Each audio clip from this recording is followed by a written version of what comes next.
Welcome to Hard Mode and Hardware, and welcome to this auto sorting guide for Astroneer. If you want to know how to sort your resources out in Astroneer with a minimum amount of input from you, then make sure you watch all of this video, because I'm going to start out with a complicated system that takes a lot of resources, and it's more suited to Endgame because it's very complicated, needs a lot of space, needs a lot of resources, as I've already said. And then towards the end of the video, I'm going to show you a quick and simple and relatively easy to build system that will help you sort out your resources with a minimum amount of force and takes up a minimum amount of space. It's more suited to the sort of mid-game, shall we say, because it doesn't take a lot to build. Okay, so let's start out with the complicated system. As you can see here, each of these are extra large platform Cs that you can see, and these cost 2 iron and 2 resin each to build, and each one holds one large resource canister. Each large resource canister is 1 glass, 1 titanium, and 1 nanocarbon alloy. So you can see this is quite an expensive build, especially when you consider you're going to need one of these tables per 3 resources. So really speaking, I mean, if we have a look at the small one I'm going to show you later, there's 12 on each, there's 36. So effectively, you're going to need 12 of these tables, which is quite a lot. A lot of people build them in a sort of a U shape. Plus the fact for each one of these, you're going to have to have power, obviously, to run the arms, but not a massive amount. And you're going to need tables and auto arms for each one. However, it is more automated, so it is more automatic. You don't need to do, there's less input required from you, so that's one of the upsides. The other upside is, unlike the smaller one I'm going to show you shortly, you can store 400 of each resource in each one of these large resource canisters, as opposed to 32. So you can store a lot of resources in these. This is why it's more of an end game thing, why you would need that many resources. It's also potentially you won't need all of the resources. You might limit this to the rarer resources that you want to keep track of. Also, depositing the resources out of the containers is a bit more of a pain. So there are plus sides and downsides too, but I'll show you how it works and then we can go through that. So I've created my little rover with a simulated batch of resources that I've picked up. So what I would do in this case is I would just literally drive over to the arm till it's within range of the arm. The arm will then start pulling them off and putting them onto the first set of canisters on the first table. If it's a resource that's already set up, then it will be pulled into one of the canisters on that table. If it doesn't fit the resources on that table, it will move on to the next one. The auto arm on the next table will pull it across. And as long as you've got them all set up, it should do this with no issue. There's not really any chance of it catching up. But we can look at some of the advanced tools in another video where it will show you how to control this completely, so it's got a fail-safe. So as you can see, it's just pulling the resources one at a time. It takes a little bit longer, but it's more of a drive-through system, which is great if you've got like a large rover. The only issue potentially is that you need to be within range of that first auto arm to be able to pull the resources off the storage. Not usually a problem. And also, this auto arm is not going to be so fast that it can outrun the further auto arms. But like I say, we can put fail-safes in with a more advanced system.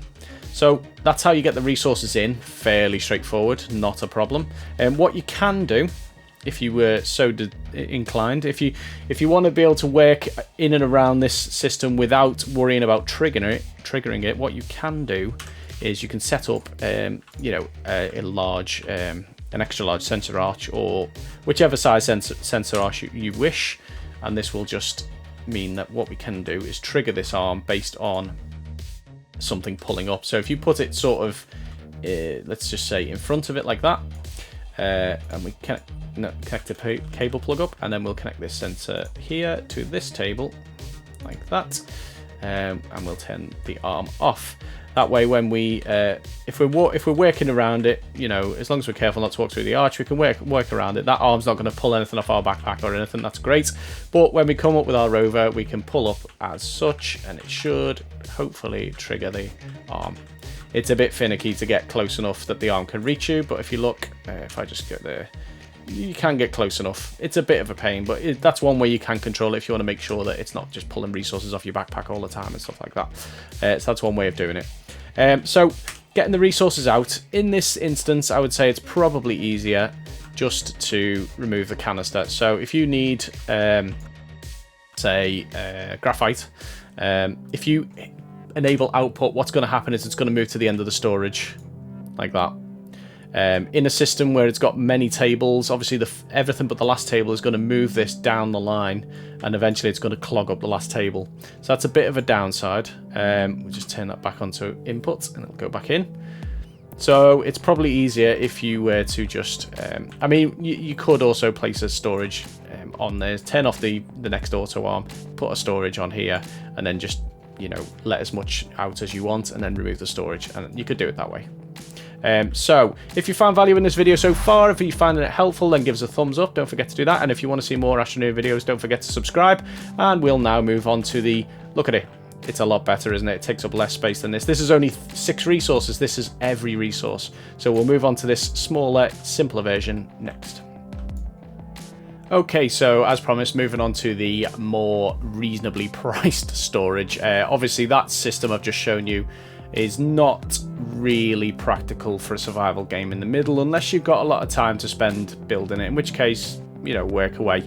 But this one in front of me now is much more reasonable to produce. It still takes a lot of resources. It's got its downsides, which I'll go through in a minute. But it does mean that it does have a smaller footprint. It does take less resources to build, as I've said, and it still works just as effectively, albeit with less storage space. So what you'll need for this is the extra large platform C. Again, that's 2 iron and 2 resin, the same as the other ones, but you'll only need 1 of them per sort of storage system, shall we say. And then attached to those, we're going to have 3 large storage silo B, which are 3 steel each. And each one of those is going to have 12 medium resource canisters attached to them. And this should just about cover all resources if you don't include gases, and gases is a whole other video we'll get onto another time. The downside, so you're only going to be able to store 32 of each resource in this, but the reason why I said this is good for mid-game is because, let's face it, if you've got that many resources, you're going to be using them up. So it's quite straightforward. You don't need to, you know, you don't need that massive amount of storage space in the middle of the game when you're building a lot of things still.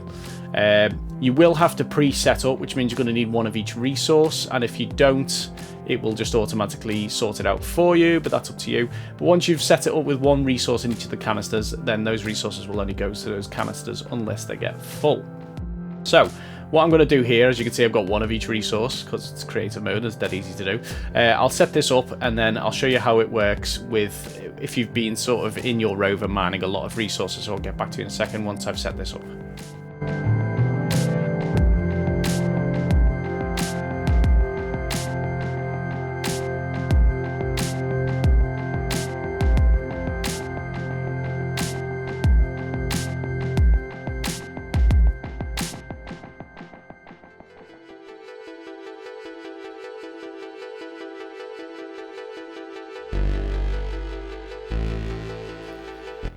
Okay, so that's all of the medium resource canisters now set up. So any more resources that now get placed on this end of the table will automatically be placed into the correct storage, unless obviously they fill up.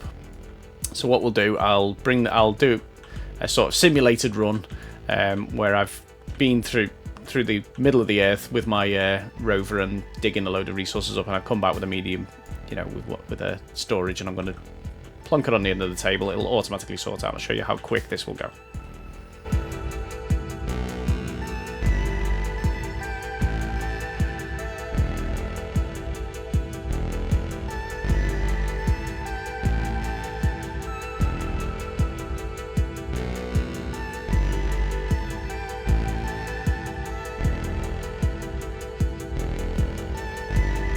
Okay, so I've been through the middle of the earth. I've somehow on silver managed to get titanium and all sorts, but anyway. So I would drive up to the end of this. I would hop out. I would take my storage and I would plonk it on the end. And it's that simple. And it's really quick and effective. And when you're in the middle of the game and you've been on a storage run, you don't want to sort it all out, that is going to save you a lot of time. So in terms of getting the resources out, obviously it's the same as the large storage canisters. You need to go highlight the particular canister you want, and then just hit F and it'll start outputting them. Now with this storage on the end, it's going to start filling up these 4 slots. So what you could do is plop a storage on the end. This, in a way, works better than them because you don't have the auto arms pulling the resources off as soon as they're generated by the container. So that's, in a way, better, but obviously it's going to take a bit more input from you. So let's just say we wanted to take the silicon out. We'd put enable output, and it would output it to the storage. Obviously, it's going to keep going until it fills the storage, so you may need to then reassign to the right storage container. But obviously, if you just see, it's in output mode. Yep. See, now as you can see, I've put the other one in output mode, and then all the ammoniums come out as well now. So let's go to we'll disable output mode. It will automatically take the silicon in, and if we disable output mode on this one, it will automatically take the ammonium back in. So you can just do it that way. If you wanted to set this all up with the right amount of canisters, you could just then keep plonking storage full of resources in. It will automatically sort it out. Obviously, you can make it even more efficient, use a smaller platform. If you don't have the raw materials for metals included in this, you can cut down the size again. I've just done it in this case for illustrative purposes. You might not want to keep your nanocarbon alloy or anything like that on here, but it's a really quick, cheap, effective, and it's got a small footprint, so it's a great way to sort out your resources when you've been on a bit of a run, or if you've been into space to a different planet and you come back with a load of resources and you quickly want to sort them out. This can work for you, and you can build multiple of them. It just takes a bit more input, that's all. So on your screen now are a couple more videos that might be useful for you, so don't forget to check those out. Thanks for watching. Give us a thumbs up if you enjoyed this video, and subscribe if you want to see more, and don't forget to play it on hard mode. Bye.